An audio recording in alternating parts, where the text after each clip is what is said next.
नमस्कार दोस्तों, मोटिवेशन की धारा में एक बार फिर आपका बहुत बहुत स्वागत है।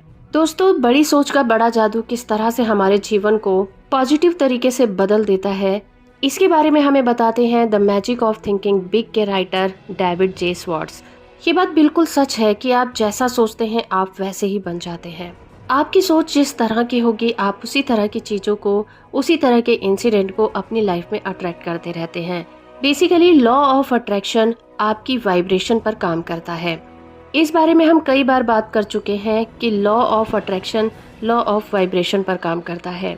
आप जिस तरह से सोचते हैं लॉ ऑफ अट्रैक्शन उसी सोच के आधार पर आपकी जिंदगी में उन चीजों को अट्रैक्ट करना शुरू कर देता है। आकर्षण के सिद्धांत को इससे कोई भी फर्क नहीं पड़ता। आपकी सोच और वाइब्रेशन ही ये डिसाइड करती है कि आप किस तरह के इंसान हैं या फिर आपकी जिंदगी में क्या होने वाला है।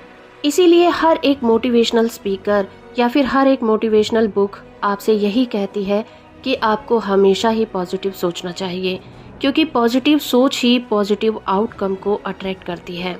लेकिन सिर्फ इतना ही काफी नहीं होता।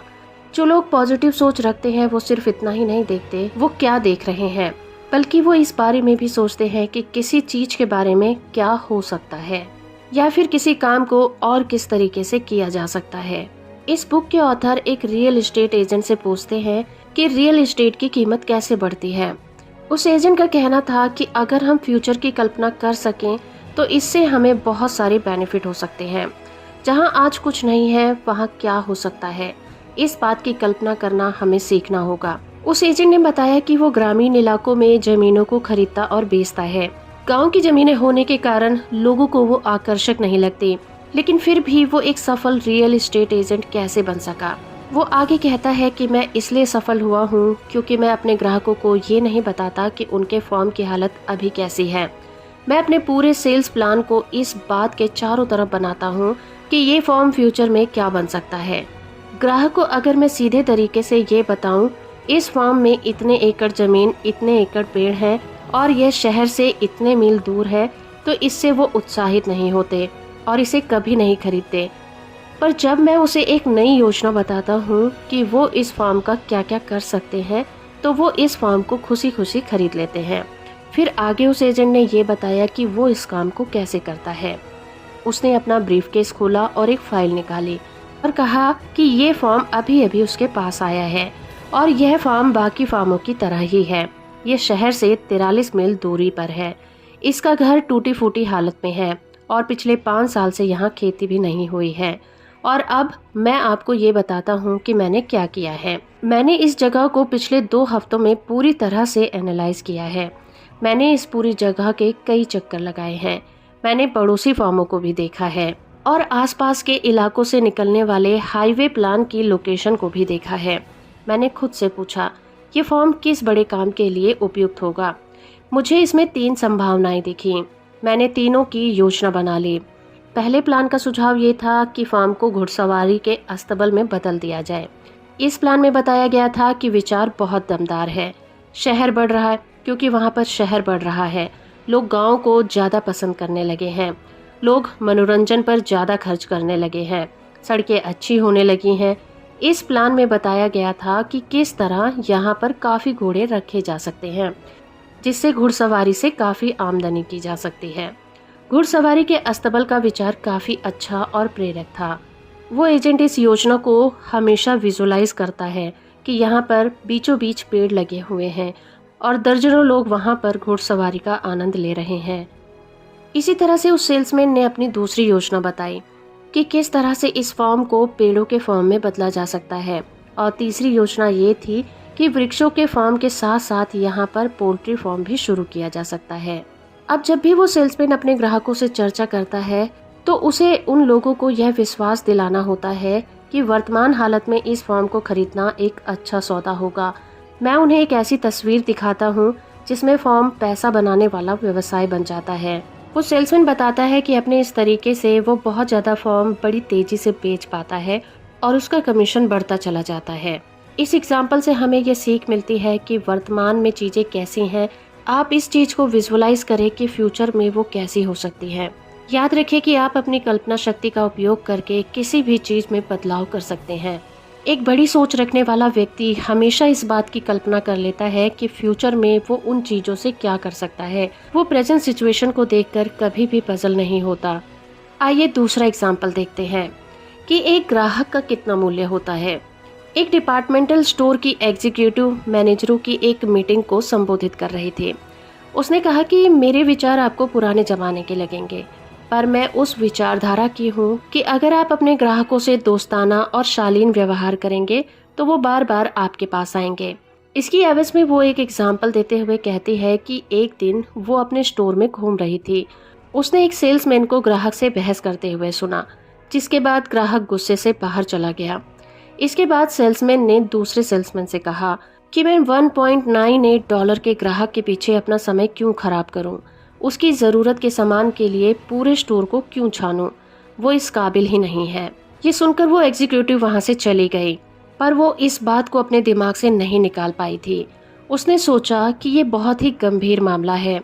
जब हमारे सेल्समैन अपने ग्राहकों को 1.98 की कैटेगरी में रखते हैं, मैंने तभी ये फैसला किया कि सोचने के इस तरीके को हमें बदलना होगा। वो जब वापस अपने ऑफिस में पहुंची तो उसने अपने रिसर्च डायरेक्टर को बुलाया और उससे पूछा कि उनके स्टोर में पिछले साल औसत ग्राहक ने कितने पैसे का माल खरीदा था। उसने जो आंकड़ा बताया वो बहुत ही हैरान करने वाला था।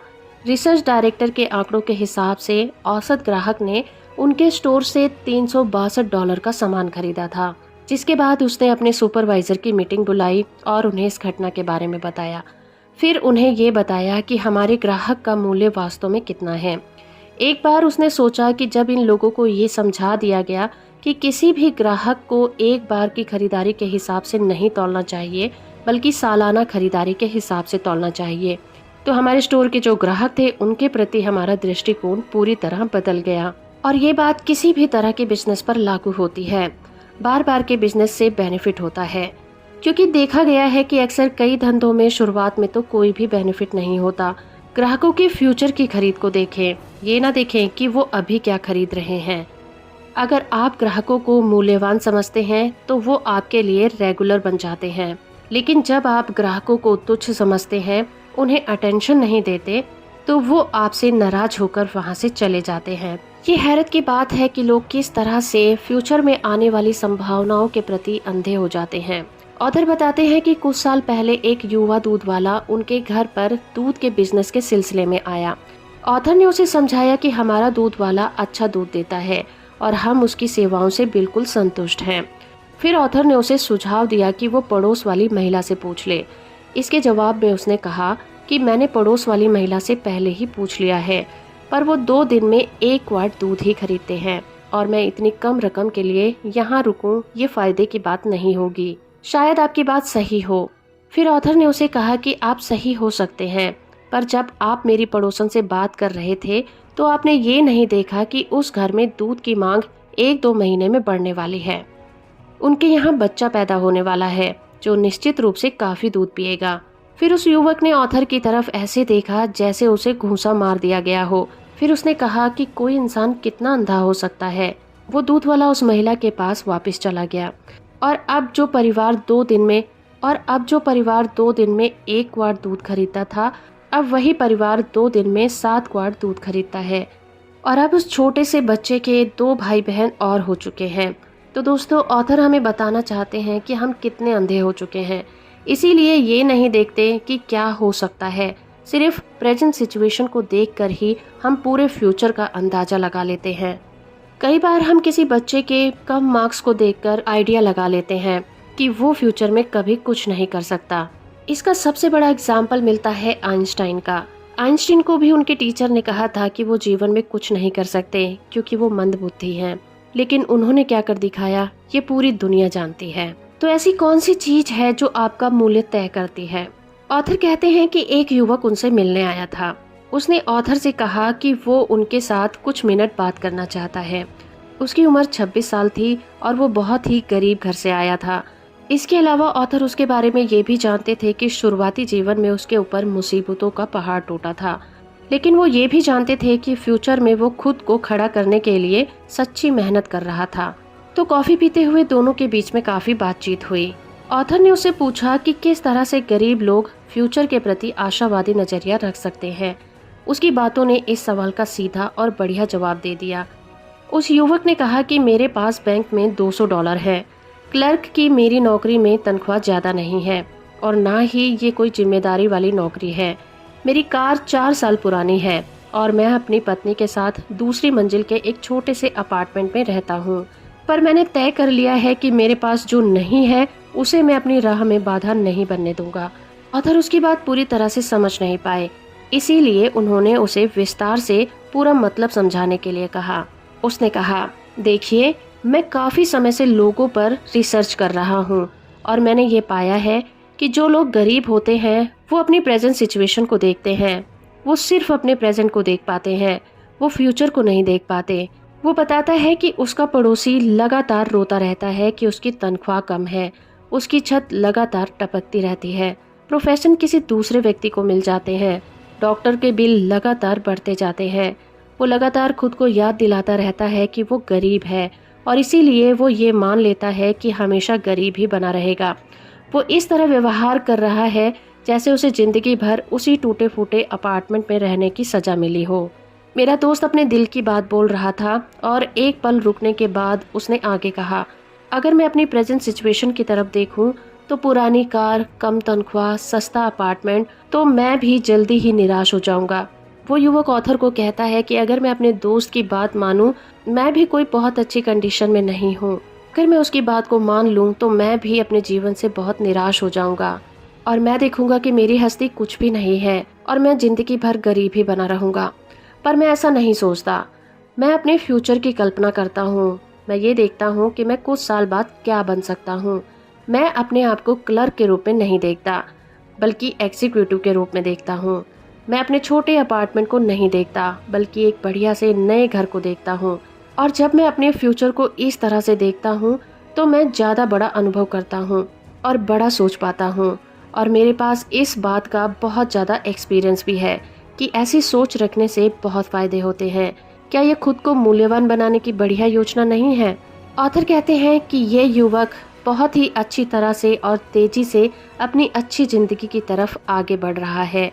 उसने सफलता के मूलभूत सिद्धांत को अपने जीवन में उतार लिया है। तो दोस्तों, आपके पास क्या नहीं है ये जरूरी नहीं है, ये ज़्यादा इम्पोर्टेंट नहीं है। इसके बजाय ये बहुत ज़्यादा इम्पोर्टेंट है कि आपके पास फ्यूचर में क्या होगा। दुनिया हम पर कीमत का जो टैग लगाती है वो उस टैग के अनुरूप ही होता है जो हम खुद पर लगाते हैं। इतना ही नहीं, ऑथर हमें अपनी विजुअलाइजेशन टेक्निक को इम्प्रूव करने के तरीके भी बताते हैं। पहला ये कि चीज़ों का मूल्य बढ़ाने की प्रैक्टिस करें।